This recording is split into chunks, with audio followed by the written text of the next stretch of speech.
Começa agora o Jornal do Saber, no IFES que Xanxerê. Hoje falaremos sobre um autor clássico, sendo ele Machado de Assis, por meio do Conto da Escola, que se passa no ano de 1840, no mês de maio, sendo desenvolvido por meio de reflexões das características morais humanas, desenvolvendo uma série de acontecimentos.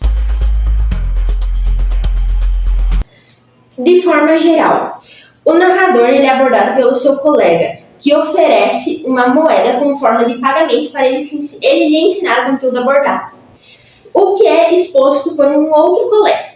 Sendo assim, ele tem uma consequência de seus atos, sendo castigado pelo seu mestre.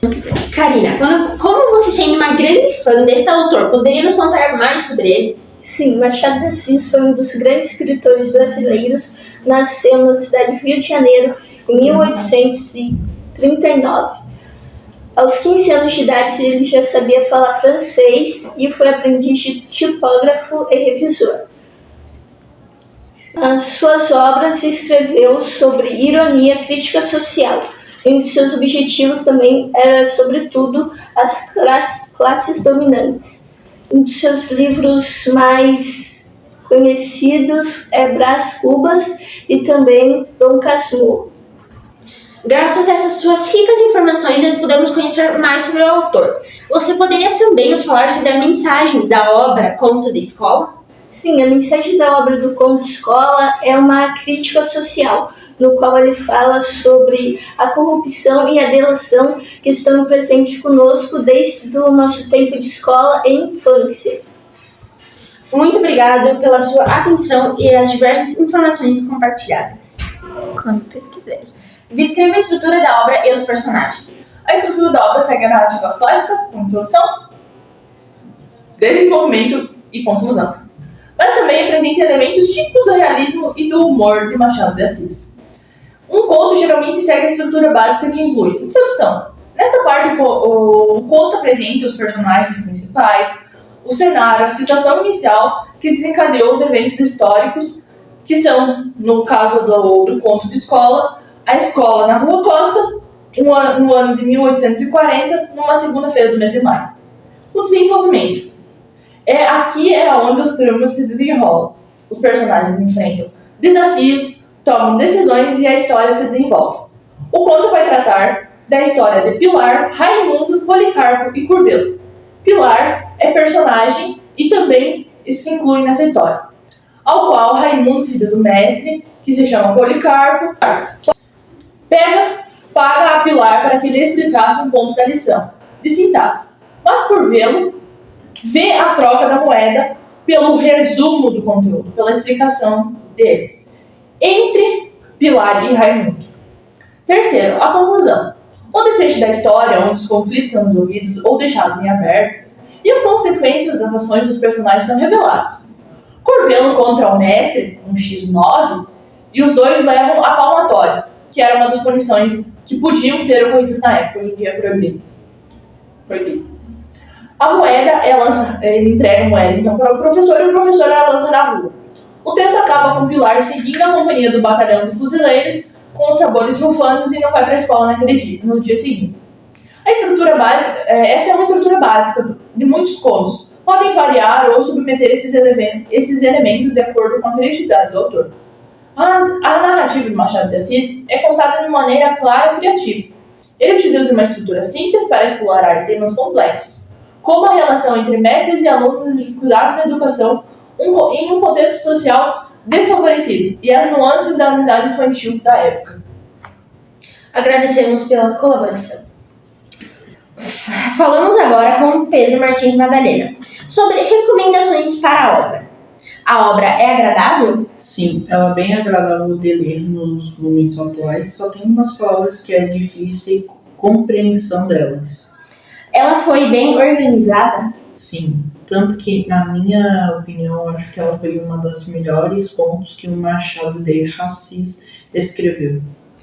O autor chegou a alguma conclusão? Sim, ele chegou na conclusão de falar mais ou menos como era a escola na época dele de estudo. Ela teve um grande alcance? Sim, tanto que ela é utilizada nos tempos atuais. Agradecemos pela colaboração. Você poderia fazer uma crítica sobre essa obra, Castilho? Claro, Lúcia. Bom, durante a leitura desse conto, percebemos como era a educação tradicional que durou muito tempo nos colégios brasileiros. No início do conto, o narrador personagem Pilar não está disposto a ir à escola. Preferia matar a aula. Mas o mesmo já tinha feito isso, sendo descoberto pelo pai que lhe deu uma surra com a vara de marmeleiro. Ao lembrar dessa surra, ele decidiu que o melhor era ir para a escola. Percebemos nessa parte uma crítica à escola, visto que Pilar era inteligente, porém se sentia mais atraído pelas crianças que ficavam na rua do que pelo ambiente escolar. Ambiente este onde o professor se achava o dono do conhecimento, não permitia questionamentos e colocava medo nos alunos através de castigos. Podemos notar também que pessoas como o garoto Curvelo está muito presente no nosso dia a dia, por ser dedo duro, por trair seus colegas apenas para ganhar mérito. Quanto à atitude do professor, creio que ele se sentiu humilhado por ver que o próprio filho não conseguia fazer as lições que ele passava, mas era capaz de aprender com a ajuda de um simples colega de sala. Por esse motivo, ele castigou os garotos. Depois dessa punição, Pilar volta à escola no dia seguinte, disposto a encontrar a moedinha que o professor jogou pela janela. Mas, ao ver que um batalhão de fuzileiros passando, ele preferiu seguir eles, matando mais um dia de aula. Outro aspecto que está no trecho, Raimundo e Curvelo, que me deram o primeiro conhecimento, um da corrupção e outro da delação. Corrupção e delação são palavras presentes no nosso dia a dia, e no conto ocorre dentro da escola. Machado, para deixar claro, mantém a crítica às escolas da época, ao dizer que era o primeiro conhecimento que o narrador personagem havia adquirido, ou seja, todo o conhecimento repassado pelos alunos na escola foi desconsiderado. Outro ponto importante é Pilar, que acusa os personagens Raimundo e Curvelo como corrupto e delatores. Mas esquece que ele faz parte de todo o esquema de corrupção envolvendo a moeda que ele mesmo aceitou no acordo. Foi corrupto tanto quanto Raimundo e Curvelo, mesmo que tivesse perdido a moeda. Ele queria recuperar ela, porque achava justo ter ela de volta, porque tinha cumprido sua parte do acordo. Concluo, então, que Machado de Assis ficaria assustado se vivesse nos tempos atuais, Lúcia. E ver o quanto a corrupção e a delação tomaram proporções gigantescas, tanto na vida social, quanto na política e na economia do Brasil.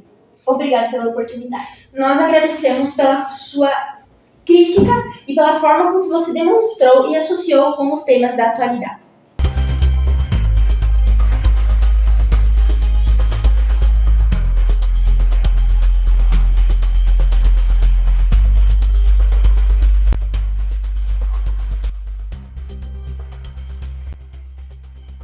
Com as informações apresentadas, tire suas próprias conclusões sobre o autor e desfrute desse maravilhoso tema. E tenha um ótimo dia.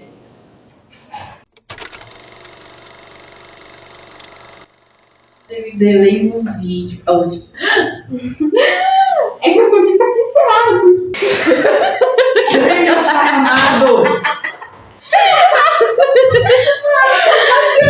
Se olhar no momento sério. Mas também... Deixa eu ver. Eu olhei pro lado para não dar essa coisa. Ai, meu Deus. Tá bom.